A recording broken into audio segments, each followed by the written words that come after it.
What if IBS is really an inflammatory or immune system disease? And what if scientists have finally proved it? This is something I just posted about on Reddit, and it's absolutely blowing up. Provocative new research has just found measurable biological changes in IBS patients. What they've discovered could completely change how you get diagnosed and treated, and I'm going to cover that in detail throughout this video. I'm going to show you, number one, the 4 truly shocking inflammation and immune findings the researchers discovered. Number 2, why doctors may need to stop calling IBS just a functional disorder. Number 3, and most importantly, the top 4 things you can do with this information right now to practically apply it to your life and actually help your IBS. Hi, I'm Heather Van Vorous, IBS specialist and author of the best-selling books Eating for IBS and The First Year IBS. I've been helping people with irritable bowel syndrome for 30 years, and I'm here to help you too. And honestly, this new research is one of the biggest shifts I've ever seen in how science understands IBS. For years, people with IBS have lived in this strange medical limbo. You feel terrible, your gut hurts, you're bloated and gassy, you have diarrhea or constipation or both, but all of these symptoms come and go unpredictably, and then they come back again. So you see doctors, you get lots of tests done, and the result is everything looks normal. You don't have any disease, you just have a gut that doesn't function right. So IBS has long been labeled a brain-gut dysfunction. Basically, this means your brain and your gut aren't working properly together, and your IBS symptoms show this, but tests can't find anything physically underlying those symptoms. This does not mean there's nothing wrong with you. Take a look at these unbelievable graphs from page 16 of my book, The First Year IBS. These are images from gastroenterology research that is more than 2 decades old.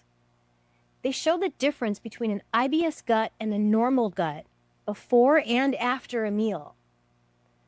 On the first graph, you can see a normal gut before a meal and then 15 minutes after. It's pretty boring. But now take a look at the second graph. This is an IBS gut before a meal and then 15 minutes after as well. I mean, holy cow, right? You can see at a glance that IBS is indisputably a physical problem. And while there's always some peristalsis or gut motility going on in your body, you can see that even before a meal, the IBS gut has stronger and more erratic motility. But after that meal, the IBS gut contractions look like a heart attack compared to a normal gut. And I would bet you know exactly what that feels like. I sure do. But now this new research actually shows something much bigger. Physical disease markers may actually be visible in your body. This new research shows real and measurable biological changes in IBS patients. And this was not a small study. This was a massive 2026 systematic review and meta-analysis. It was published in eBiomedicine, and it's called Serological and Fecal Markers of Irritable Bowel Syndrome, a systematic review and meta-analysis.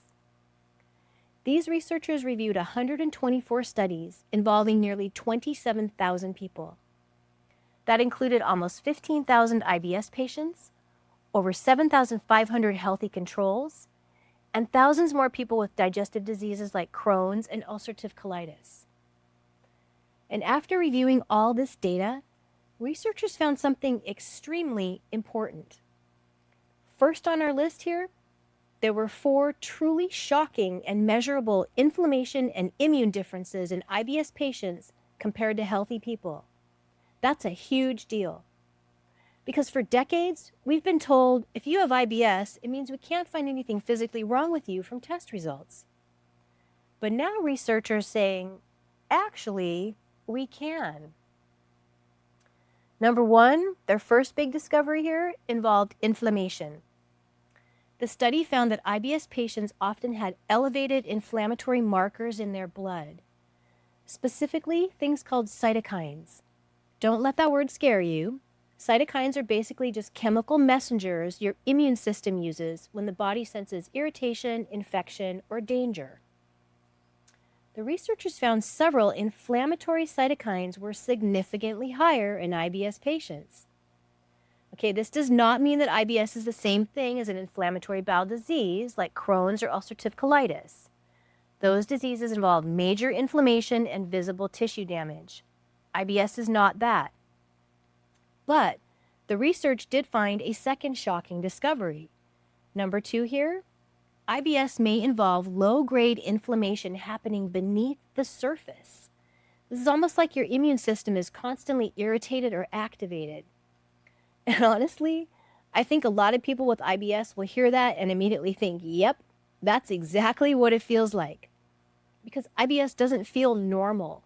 You can feel that your gut is too reactive, it's unpredictable, and likely to respond badly to food, stress, hormonal fluctuations, travel, antibiotics, lack of sleep. This low-grade inflammation may help explain why. Number 3 here, the third huge finding. It involves something called increased intestinal permeability. So basically, your intestinal lining is supposed to act like a protective filter, sort of like a security fence. It lets nutrients into the body while blocking harmful elements. But researchers now believe that in many IBS patients, this barrier can become weakened. And when that happens, your immune system reacts more strongly, maybe even violently, to things inside your gut. The study shows that elevated inflammatory cytokines may be connected to this increased gut permeability. A little plain English here. Your gut barrier may be more vulnerable, and your immune system may be responding to that constantly. That's enormous. Because again, it points toward IBS involving real biological disease, not just dysfunction. The study also looked at stool markers, and one result really stood out. This is number 4. Researchers found IBS patients often had elevated levels of something called fecal calprotectin.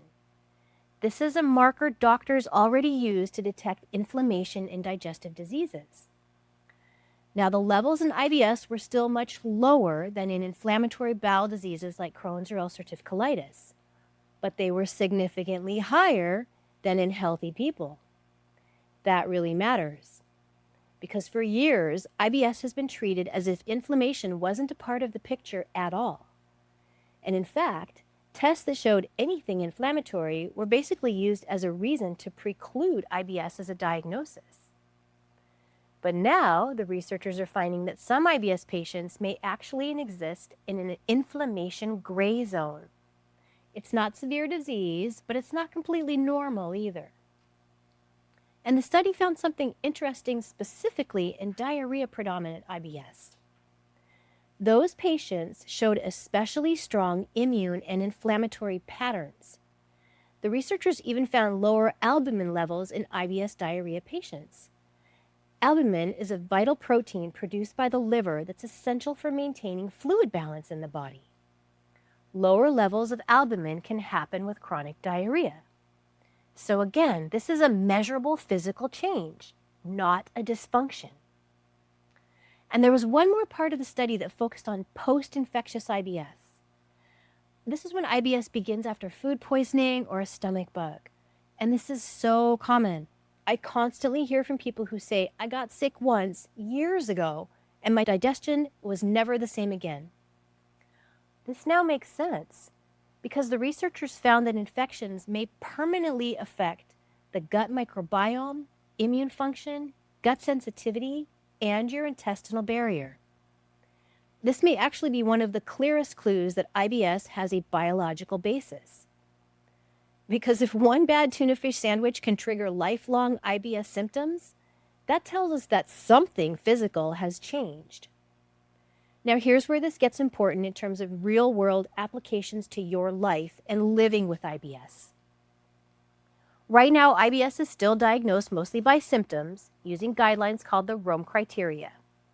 Basically, this means lower abdominal pain or discomfort in association with altered bowel habits, such as constipation, diarrhea, or both, plus bloating and gas. Doctors run tests to rule out other disorders that can mimic IBS, and if everything comes back negative and your symptoms fit the Rome criteria, you'll be diagnosed with irritable bowel syndrome. But this new research suggests that IBS may eventually be diagnosed using 4 measurable biomarkers. Number 1, blood markers. Number 2, stool markers. Number 3, immune patterns. And number 4, inflammatory signals. These are the findings and markers that could completely change the IBS diagnosis experience for patients. On to the second on our list. This is why doctors may need to stop calling IBS just a functional disorder. Right now, many people spend years getting bounced around from doctor to doctor and test to test. It took me more than 10 years to get a proper IBS diagnosis. And even after that diagnosis, you can still end up feeling dismissed. I sure did. But what if this new research lets doctors identify measurable biological signatures? That means IBS starts becoming much easier to diagnose. And hopefully, it then becomes much easier to treat more accurately. And now, this is really provocative. The researchers also said IBS is probably not one single condition. This would explain so much, like how wildly different IBS symptoms can be. Diarrhea versus constipation, food triggers versus stress. So there may never be one magic cure for all IBS symptoms. This is because researchers now believe there may be multiple IBS subtypes with different causes, different triggers, different biology, which means future IBS treatments may become much more personalized. And as far as I'm concerned, that is long overdue. But before we get carried away, let's keep some balance. This study does not prove that every IBS patient has inflammation. It does not prove IBS poses the dangers of inflammatory bowel disease. It does not mean that your diet, stress, and the brain-gut connection suddenly don't matter. They absolutely do.